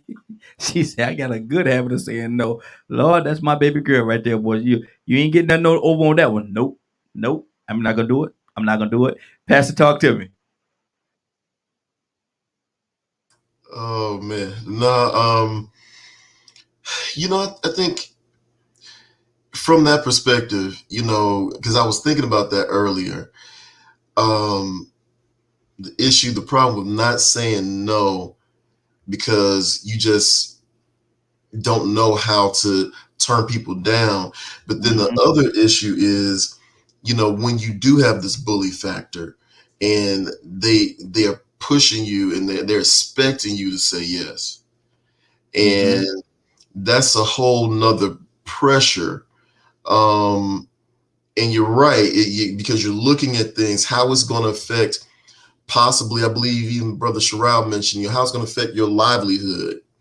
How it's going to affect your standing on your job or in your organization, or let's just be honest. Let's take the blinders off. Even in the church, You know, there are people that they'll go to the church 7 days a week because they're afraid to tell the pastor or this other minister or this ministry leader no. And I remember even being over the opening and closing of a church I was assisting at, and you know, there were certain deacons that I was like, listen, man, I appreciate you being willing to tell me yes, but we're going to take you off the schedule because I don't need to have your wife coming up in here and blessing everybody out because you don't know how to say, no, I'm not available. So like, no, we're gonna help you out. And that wasn't even because he was trying to be weak. He was just trying to be helpful. But he wasn't being mindful of the effect it was having in his house. So not understand, again, that's that balance issue, not understanding when to say no, and even standing up when somebody's trying to get you to do something. It's like, look, if I need to go find another job, God will give me another job. He'll have to. But I'm not going to die up in here because all you're going to do is roll me out here and find somebody else to do the same thing. Exactly. Exactly. So just understanding that concept as well. And be like Fred Sanford said, I'm gonna show you, I'm gonna help you out. It's that way. He pointed the finger, said it's that way. Fred Sanford was something serious. Leonard, what's on your heart, brother? What's on my heart? Yes, sir. Actually, I was just intervening with someone as it relates to how, remember when I used to always say I was criticized for my Just Say No campaign? Because I truly believe in just saying no. And you know, when what's the first lady, Reagan's wife? Yeah, Nancy. Right, Nancy Reagan. Just say no was big. It was big because it is what you should say to certain things. Just like Pastor mentioned. So if you don't say no, you just, what are you setting yourself up for? What types of boundaries and standards that you have if you can't tell folks no? That means you'll probably just go along with the killing of unarmed innocent men. Come on. You have a problem saying no. Come on. See, you have a problem with doing what's right. If somebody say, well, you know, we need to cover this up.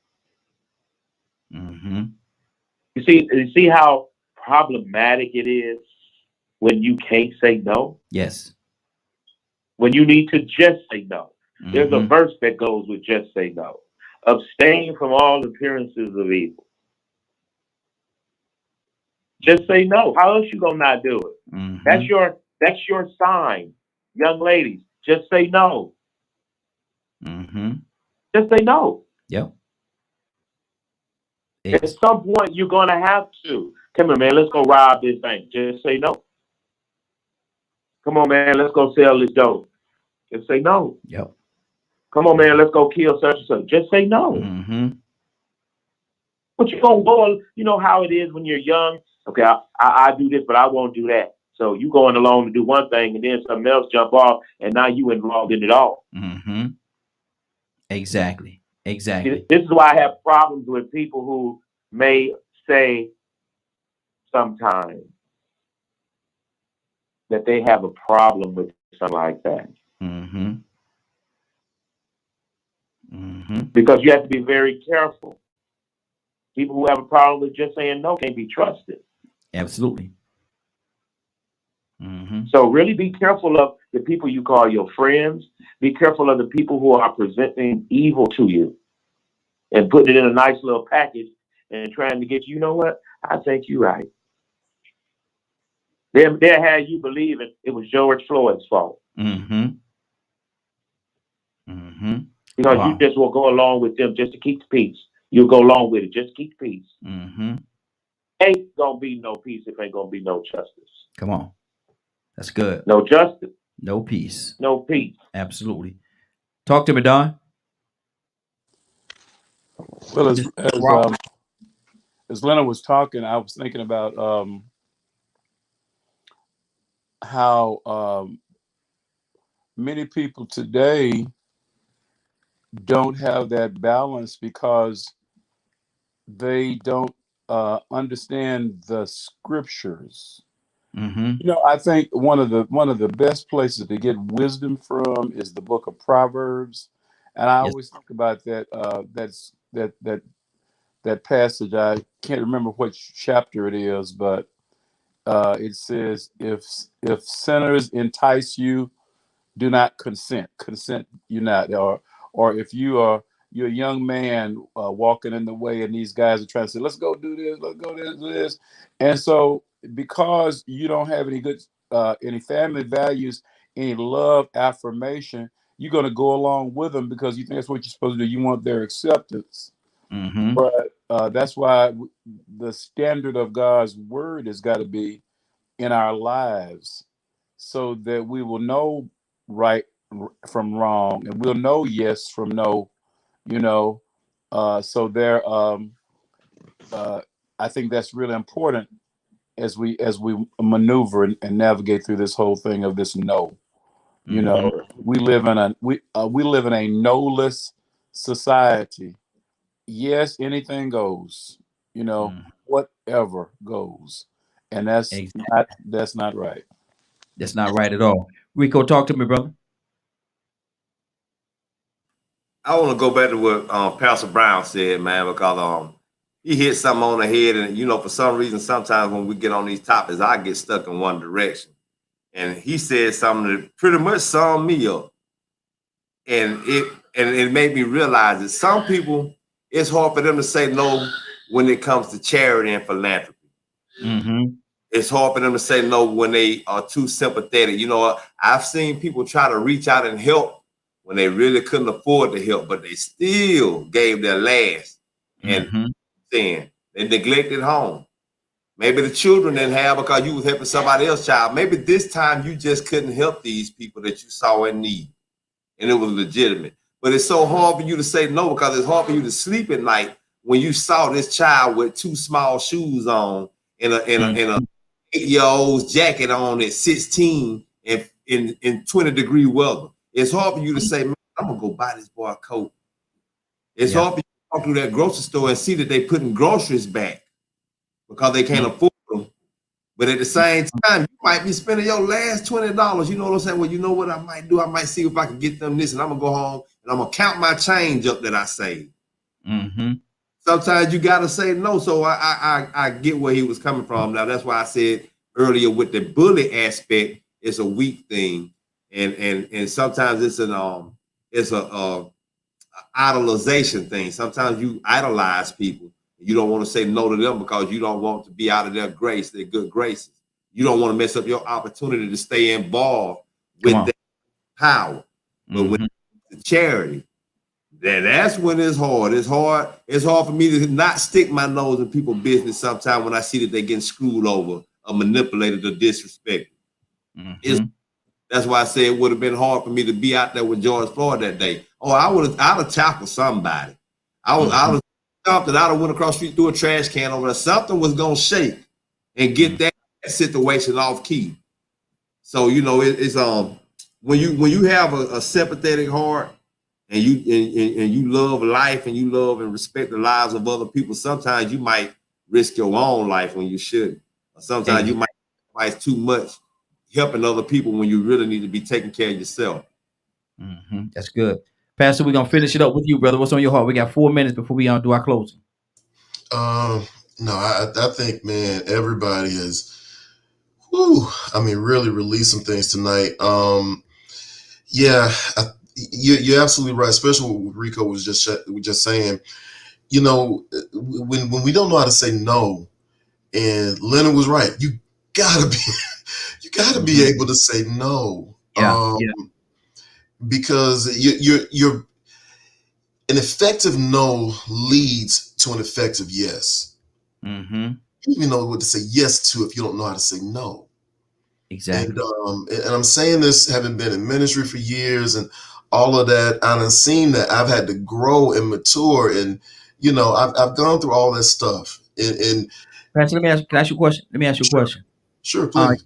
you being in ministry, and maybe you personally, or maybe you've seen some other people that's in leadership. Mhm. How hard is it for the church to have to tell somebody no? Because maybe they trying to abuse it, or they just don't have the right intentions, but they come to the church for certain things. How hard is it for the church, you being a leader, to tell somebody no? From an emotional standpoint, sometimes it can be hard. From a spiritual standpoint, you have to obey the word. Yeah. And if you're letting the word guide you, and if I understand the power of prayer, even when that person may want what's in your hand, but God says, no, you give them prayer, then you got to pray for them. Maybe it means that you will have to balance some things. And now I can't deal with this right now, but guess what? I'm going to meet you up here at 11 o'clock tomorrow. And we're going to take care of it. But you understand, all of that comes with maturity and balance. And that's what I've learned, because I've seen so many relationships broken, marriages, families, homes, friendships, all kind of stuff broken simply because people didn't know how to balance. It's like, look, if that's your brother, you got to know how to say no to him. You got to know how to say no to him. And if he cannot accept your no, how much was he your actual brother then? Yeah, that's true. And so that's something that everybody need to digest right there, man. If it's your family, and if you tell them no, and they angry with you, or talking about cutting you off and all this stuff, man, they didn't have your best interest at heart at all. And from the beginning, they just want to get out of you, get from you what they can get out of you, and that's family, friends, or whoever it is. Go ahead. And real quick, Raheem, and this is the thing, because everybody has a process of going that they have to go through.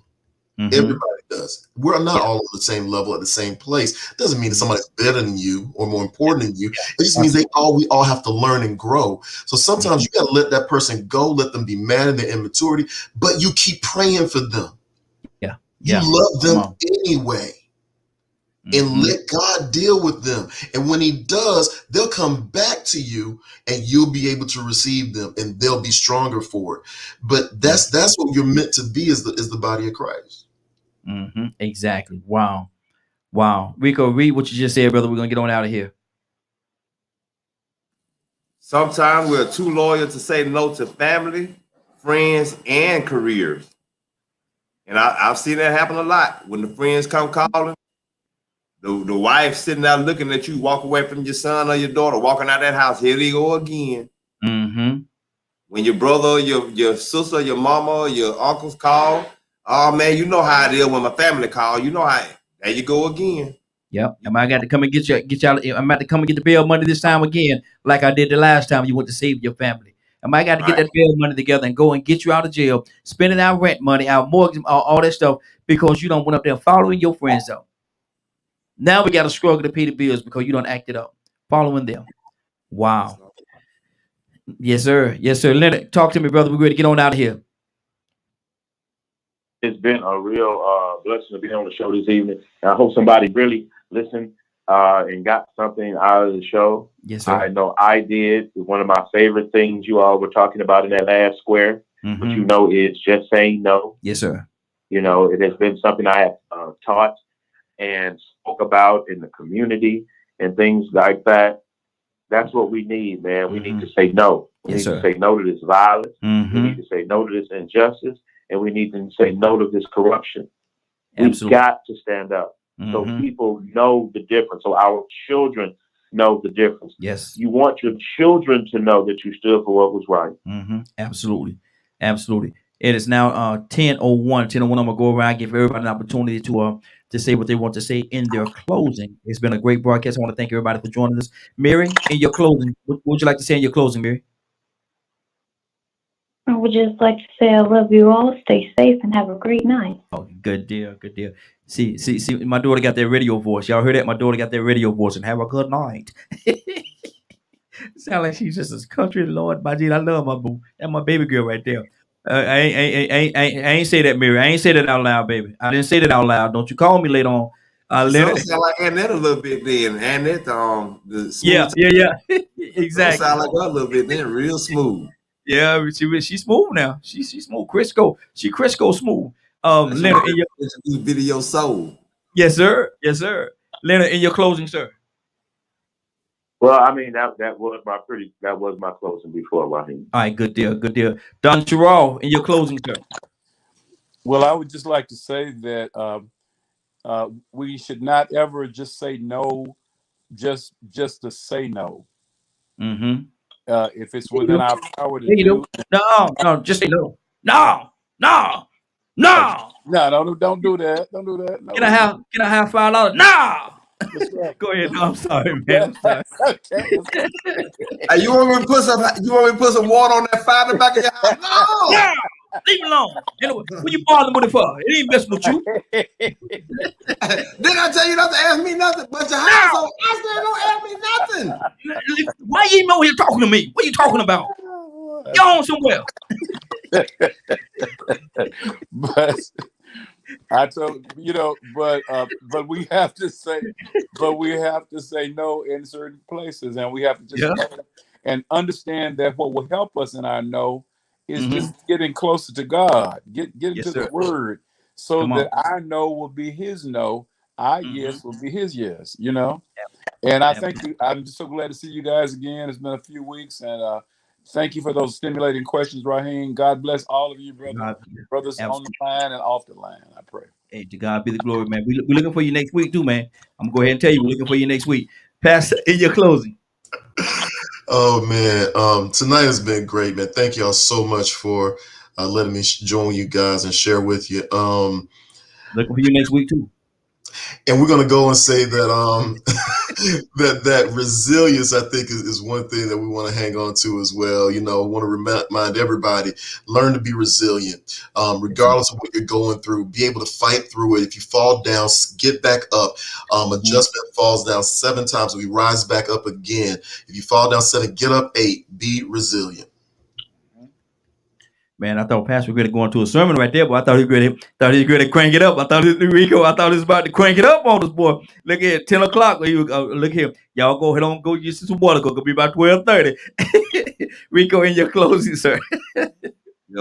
Every day in life is special, but some days we commemorate as more special. And this is one of those. Yes, sir. Realizing that knowledge that this is one of those momentous days. Yes, sir. Remember from now on, because we saw something happen that we wasn't sure it was going to happen. Mm-hmm. In the past, at least for the past 7 or 8 years, April 20th, 420 was celebrated in a whole reason. Yeah. I might not have been too cool with that holiday, but now we got a real legitimate reason to always celebrate 420. Mm-hmm. Yes, sir. What day from now on? Mm-hmm. Absolutely. And be thankful that we are part of this history, because it's going to go down in history from now on. Mm-hmm. Everybody's going to speak on it, man. This could be a part of what everybody's going to speak on this day right here. And God blessed us to see it, man. God blessed us to see it. Ain't that something? Don Cheryl, I need you to pray us out, brother. Father, we thank you so very much for your love and your mercy, and for your grace, for your wisdom, for the light that is shed through your word. We thank you for the experiences of everyone on the panel, those who have called in, those who are physically shown, and our host. We thank you so very much, Lord, that these experiences make life count, that something that we have said will guide and direct someone in the path. Sometimes when we don't even really know what it is that we said or we did, we thank you anyway, dear Lord, for helping us to be a part of this process, because we want to see your kingdom come. Thank you for real men being men, and thank you for its inspiration. Bless all of us, our families, and bring us back next week refreshed to move forward. Thank you for moving in history. Thank you for justice and righteousness. We thank you in Jesus' name. Amen. Amen. Now, I want to invite you all to do something for me. If y'all don't mind, first, I want you all to share this broadcast. I want you all to share this broadcast. If you get the opportunity, please share this broadcast on your social media and make sure everybody hear this broadcast that we had tonight. I think it was very special, man. We covered a lot. And I think it's going to help some people. So if y'all don't mind doing so, share the broadcast and tell other people to share it as well. And I want to thank each and every one of you who are actually being here with us tonight. I know 8 o'clock to 10 o'clock, man. It's a little long sometimes, but it always seems to go by so fast for me, man. I sit down and like it's time for me to get back up again. Lord, my Jesus. So it's been a great evening. Again, I want to thank each and every one of you. But I want you to join me too for tomorrow. If you're not busy from 7 o'clock until 10 o'clock a.m. Eastern Standard Time, we have a show called The Morning Glow, which actually come on Monday through Friday, but Wednesday is a real special day. We got a show we call I can't always remember the name of it. Rico, what's it called, brother? Way Out Wednesday. I like to say it Wild Out Wednesday. Way Out Wednesday. Way Out. Okay. And that's what. See, Leonard and I call it Way Out Wednesday, but Rico, you called it something different. What do you call it? Man, Nick Cannon gonna sue you if I keep on doing this, man. Wild Out Wednesday, man. Yes, sir. And so that's where we actually come together, man, and we open up the phone lines, whatever's on your heart, we'll talk about it in its entirety. And see, Wednesday is the day. Now, Wednesday is a real special day because Wednesday is the day that all of us, me, Leonard, and Rico, we get on here and we let our hair down. We do.